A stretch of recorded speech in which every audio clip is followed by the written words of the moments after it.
नमस्कार मित्रांनो, पायवाट डायरीजमध्ये तुमचं पुन्हा एकदा स्वागत आहे। आता नवरात्रीचे दिवस चालू झालेले आहेत आणि देवीच्या सगळ्या आगमनी झालेले आहे आणि आगमनाचा व्लॉग आम्ही ऑलरेडी आमच्या चॅनलवर टाकलेला आहे। तुम्ही आय बटनला इथे बघू शकता की खूप सुंदर असा आगमनाचा व्लॉग आम्ही केलेला आहे आणि टाकलेला आहे। तर आता देवीचे दिवस चालू झालेले आहेत, सो आम्ही दादर परिसरात आलेलो आहे। दादर, लालबाग, परेल या ठिकाणी खूप सुंदर सुंदर अशा देवी असतात। तर तुम्ही हा व्लॉग कंटिन्यू बघत राहा। या व्लॉगमध्ये आम्ही तुम्हाला खूप सुंदर देवी आणि त्यांचं डेकोरेशन दाखवणार आहेत। तर चला बघू। शिंदेवाडीमधील दादरची देवी भवानीचं पंडाल एकदम भव्य दिव्य महलासारखे सजवले गेले आहेत। महलासोबतच इकडच्या देवीचं रूपही अद्वितीय आणि अलौकिक आहे, जे बघून भक्तांना एक असा सुंदर अनुभव घेता येतो। दादर मार्केटच्या देवीचं पंडाल शीश महलसारखं सजवलं गेलं आहे। महलाच्या लखलखत्या प्रकाशामध्ये वाघाबरोबर असलेली ही देवी त्रिशूळ आणि तलवार घेऊन भक्तांना आपले सुंदर असं दर्शन देत आहे।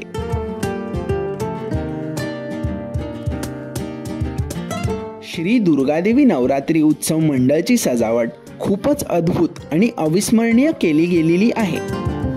महाराष्ट्रामधील सर्वात प्रसिद्ध तुळजाभवानी, काळूबाई, सप्तशृंगी, रेणुका माता आणि अशा अनेक देवींचं दर्शन तुम्ही छोट्या छोट्या प्रतिमेमध्ये घेऊ शकता।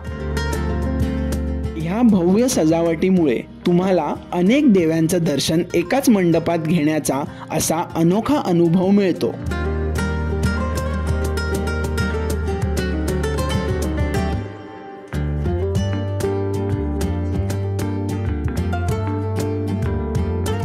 दादर परिसरातल्या सगळ्या देवी आता आपण कव्हर केलेल्या आहेत। तुम्हाला कशा वाटल्या देवी हे नक्की कमेंट करून सांगा। तर आता आपण इथून पुढे लालबाग आणि परेलच्या सगळ्या देवी बघायला चाललेलो आहे। तो चला व्लॉग कंटिन्यू बघत राहा। चला।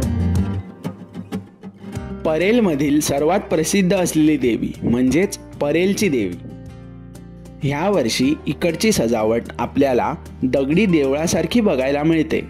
ह्या देवळामध्ये आपल्याला महाराष्ट्रातील सर्वात प्रसिद्ध देव्यांचे चित्रही बघायला मिळतात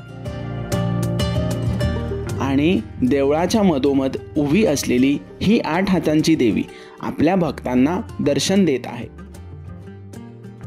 ही सजावट बघून भक्तांना एक अलगच अद्भुत आनंदाचा अनुभव मिळतो।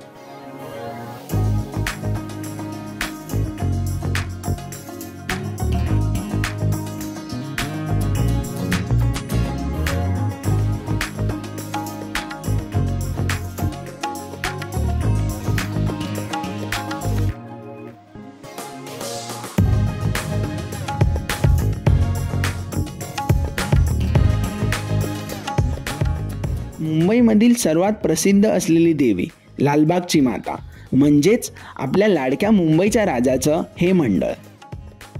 भव्य दिव्य महलामध्ये आपल्याला हत्तीचे खांब आणि चमकदार झुंबर ह्याची सजावट बघायला मिळते। सुंदर अशा घुमटाच्या खाली असलेली लालबागची माता सर्व भक्तांना आपले आशीर्वाद देत आहे।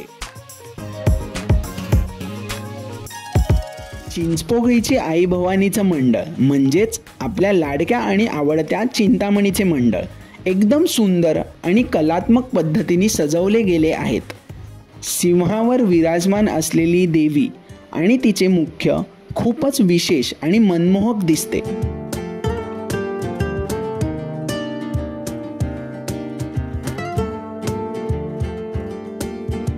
मुंबईची माऊलीचं मंडळ एकदम भव्य महलाच्या रूपात सजवलं गेलेलं आहे। मोठं असं द्वार, स्तंभ आणि हत्तीसोबत देवी कुबेर देवाच्या सोबत विराजमान आहे। इथे आपल्याला धनाचा आणि समृद्धीचा संदेश प्रकाशित होतो।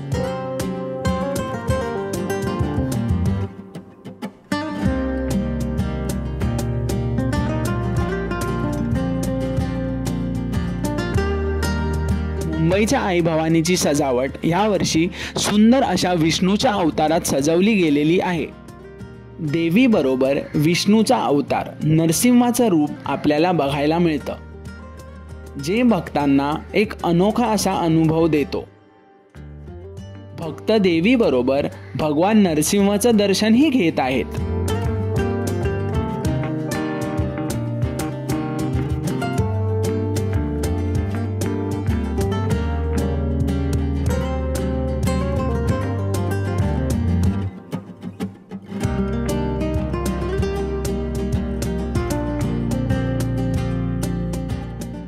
मुंबईमधील प्रसिद्ध असलेली अजून एक देवी आई संतोषी माता. भव्य दिव्य सजावटीसोबत देवीचं सोन्याचं असलेलं हे मुकुट बघून भक्तांना एक अद्भुत दर्शनाचा अनुभव मिळतो. आता आपण आपल्या आजच्या शेवटच्या देवी दर्शनासाठी दगडी चाळीत आलेलो आहोत. दगडी चाळची आई माऊली मुंबईमधील सर्वात प्रसिद्ध देवीचं मंडळ आहे. यावर्षीही आपल्याला दरवर्षीसारखी सजावट एकदम भव्य दिसते. भव्य असं घुमटाच्या खाली उभी असलेली ही देवी भक्तांना आपले दर्शन देत आहे. या ब्लॉगमध्ये तुम्ही आता लालबाग परेलच्या सगळ्या देव्या बघितला आणि आता शेवटची देवी तुम्ही दगडी चाळीची बघितली. तिकडचं डेकोरेशन तुम्ही बघितलं किती भव्य आणि सुंदर होतं. हा ब्लॉग आता आपण इकडेच एंड करूया आणि भेटूया अशा पुढच्या कुठल्या तरी एक्साइटिंग ब्लॉगमध्ये. तोपर्यंत तुम्ही पायवाट डायरीजचे सगळे व्हिडिओज बघा, तुमच्या फ्रेंड आणि फॅमिलीला रेकमेंड करा पायवाट डायरीज, आणि पायवाट डायरीजला सबस्क्राईब करा. Bye bye.